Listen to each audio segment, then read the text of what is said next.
Greetings, ladies and gentlemen. This is Rockwell's Black Connection for my review of Detective Pikachu. So, earlier I saw Detective Pikachu. So, it's about, well, first of all, it's an very loose adaptation. Inspired by would be a better way of putting it than based on when it comes to the video game Detective Pikachu. Anyway, that's not a bad thing though. So the plot of the movie is simple. With the help of an amnesiac Pikachu, young man investigates the apparent death of his father. Some quick thoughts. I thought it was a fun, actually kind of self-referential movie, which did a good job on that. The Pokemon certainly have an interesting look, which I'll get into that later on in the video. And I'd say it's definitely worth a watch, even for the most casual of fans, such as, me. When Pokemon came out, it wasn't really... I rolled my eyes at it, and it was like, ugh, that's stupid. Went off to college. Well, actually, before that, I played Red and Blue a little... Well, my little brother's copies of Red and Blue a little bit. Went out to college, watched, the first, dozen episodes of the cartoon. Like, okay, that's actually kind of cool. I'm actually kind of invested. Played a little bit of Yellow as well, but, the closest I've ever come to really becoming a fan, and even then, that's debatable, I play Pokemon Go. I started playing it because when it came out, I figured some friends of mine were going to be playing it, and so I don't want to be left out of conversations. And it's one of those things that can... I like the aspect of actually walking around. Sometimes it just gives me a reason to leave the house. Anyway, so moving on. The cast of note in the movie. We've got Ryan Reynolds as the voice of Pikachu, obviously. You got Amnesiac Pikachu and self-proclaimed world-class detective. Also, totally not a caffeine addict. Totally not. He can quit anytime. Justice Smith plays Tim Goldman, the estranged son of Detective Harry Goldman, one of the few people who doesn't hunt Pokemon, it would appear. Catherine Newton as Lucy Stevens, an unpaid intern at CMN, the local media company, or local news channel, basically. She's trying to become an actual paid reporter. She also knows that Harry was onto something, but she's just not sure what.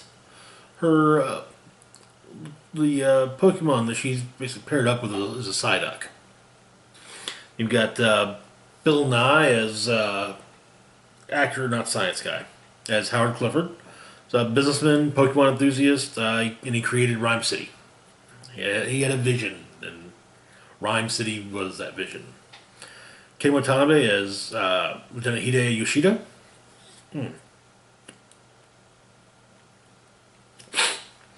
Rhyme City police officer who knew Harry Goodman pretty well, and he's partnered with a Stumble. And Chris Gere as Roger Clifford, Howard Clifford's son, not entirely fond of his father or his ego.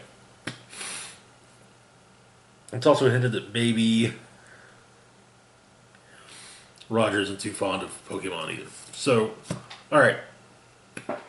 Let's talk about the CG right quick. So, this is my thoughts on how, look at, with some presumptions. I could be wrong about these, but it seems to me that the CG artists were trying to make the various Pokemon look realistic, but not too, uncanny valley. Kind of a, yes, so they gave, textures and, fur.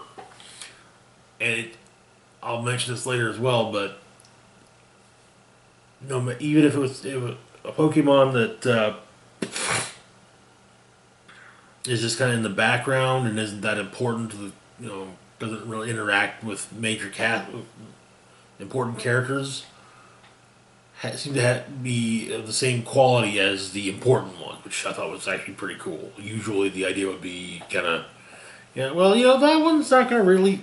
Yeah, the ones in this scene, the ones in the background here, the ones in the background, you don't really have to worry too much about. But no, effort and care was put into it, so I like that. And I feel like they succeeded in not making them realistic, but not you know too much. So, spoiler-free breakdown. After an explosion at a lab, Mewtwo escapes and a car is run off the road. Shortly thereafter, Tim Goodman is hanging out with his friend Jack, who should be leaving town. Jack has arranged an opportunity, apparently yet another one, is a common thing with them, for Tim to finally catch himself a Pokemon of his own. It does not entirely go that well for Tim, though. When they get back to town, Tim has phone service again. He realizes that, or he learns that his father's dead. So he goes to Rhyme City to if anything, get closure. Clear out his dad's stuff from his apartment. Stuff like that.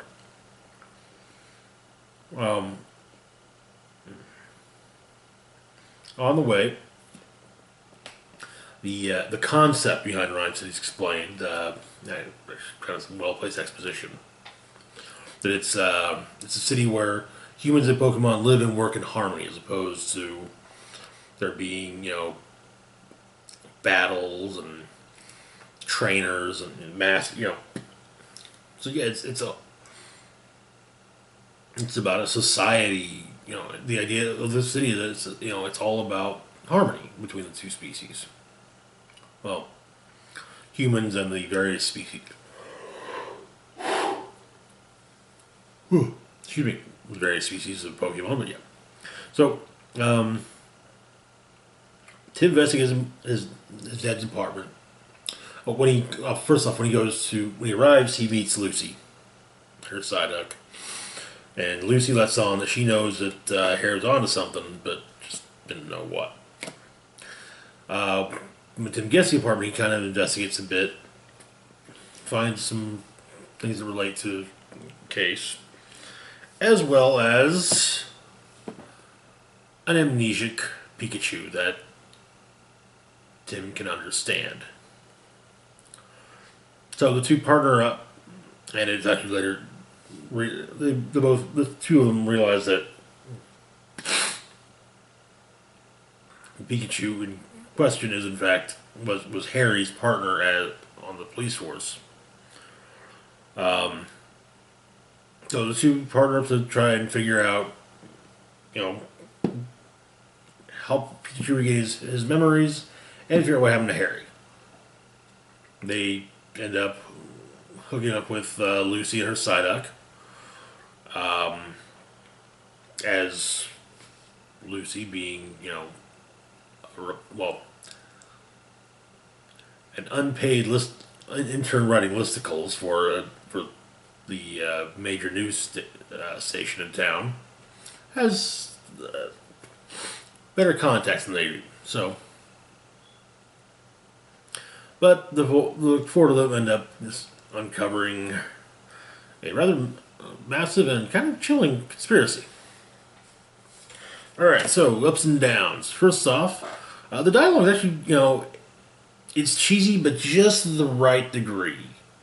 And they don't go all out with it, but you get just enough to okay, alright, a fine example is the scene when Lucy's introduced.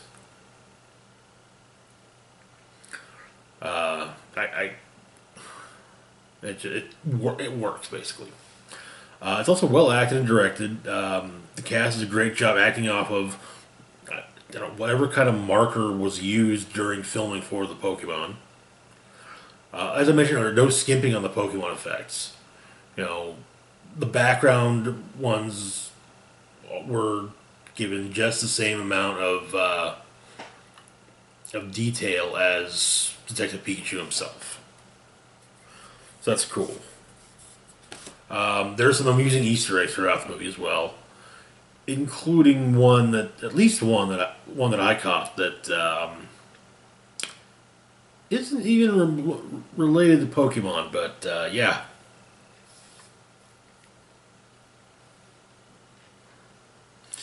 Then also the way it's set up, the world that all this takes place in, kind of drops you in. You know, you get oh Jake, you know, the whole scene with Jake and Tim in the beginning. You know, it's like here's the Pokeball, go catch it, and you know, kind of becomes like, oh. Well, Tim's not really into catching Pokemon. Oh, but it's in the ball, so it was, wait a minute, it's not doing this, so we know how a Pokeball works. And then on the trip to Rhyme City, we get more about the history of Pokemon throughout history, as well as relations between humans and Pokemon, and then of course Rhyme City. Yeah. And it's done kind of as a if you're visiting for the first time, here you go. I thought it was actually fairly well done exposition. Some down points. There were some plot points that are kind of obvious or predictable, at least after a certain point in the movie. There's a Ditto that appears in the movie also, and that when it changes into stuff, it looks really weird. Like seriously weird. Borderline creepy. There are some characters who seem like they'll be important past the scene that they're shown in, but are it's like, oh well, this character seems like they'll be a big deal. We didn't see that character ever again. For example, Tim's friend Jake. It seems like this is a character who would somehow end up coming to his aid, or providing some kind of aid later on, but no. So overall, it's a fun movie for all ages, and like I said, all degrees of Pokemon fans. Well made all around. Acting, directing, writing, yeah. And it's something worth a watch, I would say. Overall rating, I gotta give it a 3.5 out of 5. It's a little bit above average. Anyway, that is it for now. As always, feel free to like, share, and subscribe. Hit the bell icon to be notified when I put up new content. And links to my Facebook, Twitter, and Patreon are description down below. And as always, this is Rock and Roll Spock signing off, saying, live long and rock hard.